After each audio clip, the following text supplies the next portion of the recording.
ये वो कहानी है जो तुम्हारा नजरिया बदल सकती है। आई एम श्योर ये 5 मिनट तुम्हारी जिंदगी के बेस्ट इन्वेस्टमेंट में से एक होगी।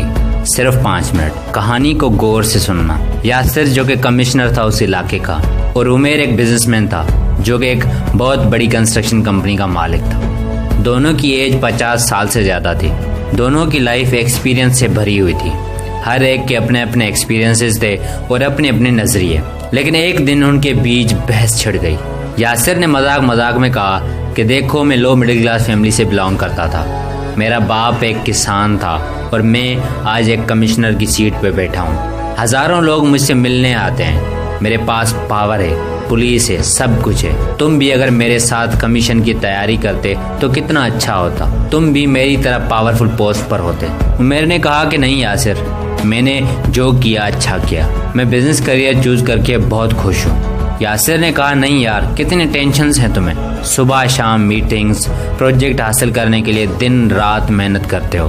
रात को तुम सही से नींद भी नहीं करते। कभी इन्वेस्टर का मसला तो कभी कस्टमर का मसला। इतने सारे इश्यूज के दरमियान तुम कैसे खुश रह सकते हो। मैं देखो 9 बजे ऑफिस जाता हूँ, गवर्नमेंट की गाड़ी है, गवर्नमेंट का घर है, गार्ड्स 24 आवर्स पहरा देते हैं और लाखों रुपए की सैलरी है। बिना किसी टेंशन के सारी जिंदगी खुशी से गुजर रही है। तुम्हारी लाइफ तो प्रॉब्लम से भरी हुई है। उमेर ने फिर से यासिर से कहा नहीं यार, मैं अपने आप से और अपने करियर से बहुत सेटिस्फाई हूँ। मेरे ख्याल से मेरा करियर तुमसे बेहतर है। यासिर हंसने लगा। छोड़ो उमेर, क्या बात करते हो। मुझे गार्ड्स सुबह शाम सलाम करते हैं। मेरा ऑर्डर सुन के वो कुछ भी करने के लिए तैयार होते हैं। मेरे पास पावर है, पैसा है, गवर्नमेंट सपोर्ट है और कोई टेंशन नहीं। तुम्हारा करियर मेरे करियर से कैसे बेहतर हो सकता है।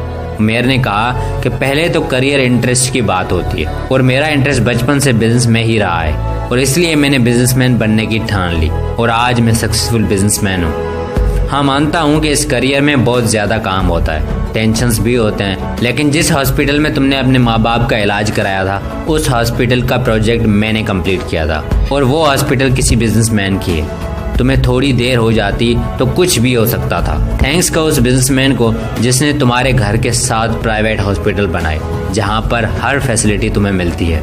यासिर, एक बात याद रखो, तुम्हारे आसपास जो भी चीजें दिखाई दे रही उसके पीछे होता है बिजनेसमैन। 5 मिनट में ऑफिस पहुंच जाते हो अपनी गाड़ी पर, वो गाड़ी बिजनेसमैन ने बनाई है। बहुत कंफर्ट फील करते हो ना, उस गाड़ी को कंफर्टेबल बनाने वाला भी बिजनेसमैन ही होता है। सुकून से एसी में बैठते हो ना, उस एसी को बनाने वाला और तुम तक पहुंचाने वाला भी बिजनेसमैन होता है। ये छोड़ो, मोर देन 90% टैक्सेस बिजनेसमैन देते हैं और उनकी टैक्सेस की वजह से तुम्हें सैलरी मिलती है। इन शॉर्ट, तुम्हें सैलरी बिजनेसमैन देते हैं। इसको भी छोड़ो, एक और फैक्ट बताता हूँ। मेरी कंपनी में 200 एम्प्लॉयज हैं। इसका मतलब समझते हो, 200 फैमिलीज मेरी कंपनी की वजह से चल रही हैं। वही फैमिलीज अपने बच्चों को स्कूल्स में पढ़ाते हैं और उनकी फीस से टीचर सैलरी लेते हैं और वो अपना घर चलाते हैं। कहने का मकसद, डायरेक्टली या इनडायरेक्टली मैं शायद 500 से ज़्यादा फैमिलीज को रोटी दे रहा हूँ।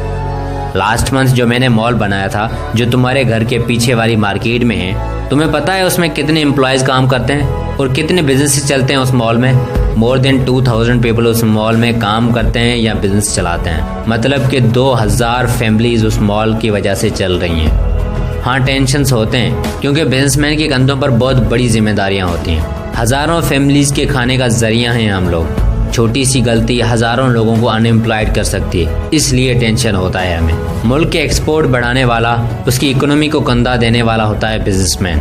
इसलिए टेंशन होता है कि हमारी छोटी सी मिस्टेक की वजह से हमारी कंट्री को कोई नुकसान ना पहुंचे, उसकी इकोनॉमी को कोई नुकसान ना पहुंचे। बिजनेस एक ऐसा प्रोफेशन है जहां पर बिजनेसमैन चाहे कितना भी सेल्फिश क्यों ना हो, लेकिन वो अपनी कंट्री की इकोनॉमी को थोड़ा बहुत कंट्रीब्यूट लाजमी करता है, डायरेक्टली नहीं तो इनडायरेक्टली। किसी भी कंट्री की हिस्ट्री निकाल के देखो, तुम्हें उसकी सक्सेस के पीछे मिलेंगे बिजनेसमैन। अमेरिका आज क्यों पावरफुल कंट्री है? क्योंकि उसने बिजनेसमैन प्रोड्यूस किए हैं। Elon Musk, Jeff Bezos, Steve Job, Bill Gates, सब के सब अमेरिका से बिलोंग करते हैं। जेफ बेजोस की अकेली कंपनी का रेवेन्यू पूरे पाकिस्तान की जीडीपी से ज्यादा है। इसका मतलब समझते हो, पूरे पाकिस्तान के लोगों के इनकम को ऐड करो तब भी अमेज़न अकेली कंपनी का रेवेन्यू उससे ज़्यादा होगा। या फिर जिस काम का इम्पैक्ट जितना ज़्यादा होता है उस काम में उतनी ज़्यादा मुश्किलातें होती हैं। और जो बंदा उन मुश्किलातों से जीत जाता है उसे दुनिया हिस्ट्री में, दिल में और बुक्स में याद रखती है। स्टीव जॉब की डेथ 2011 में हो गई थी, लेकिन आज भी वो लोगों के दिलों में और हिस्ट्री के बुक्स में जिंदा है। आज भी मिलियंस ऑफ पीपल उसकी क्रिएट की हुई कंपनी में एम्प्लॉयड हैं। मींस आज भी स्टीव जॉब की वजह से मिलियंस ऑफ फैमिलीज का घर चलता है। मुझे यकीन है अभी तुम्हें चीज़ें सही से समझ में आ गई होंगी। यासिर ने पानी का गिलास टेबल पर रखा और बोला कि चलो यार, मुझे काम है, मैं चलता हूँ। लेकिन उसके चेहरे से साफ दिखाई दे रहा था कि वो बिजनेस वर्सेस जॉब का डिफरेंस सही से समझ चुका है।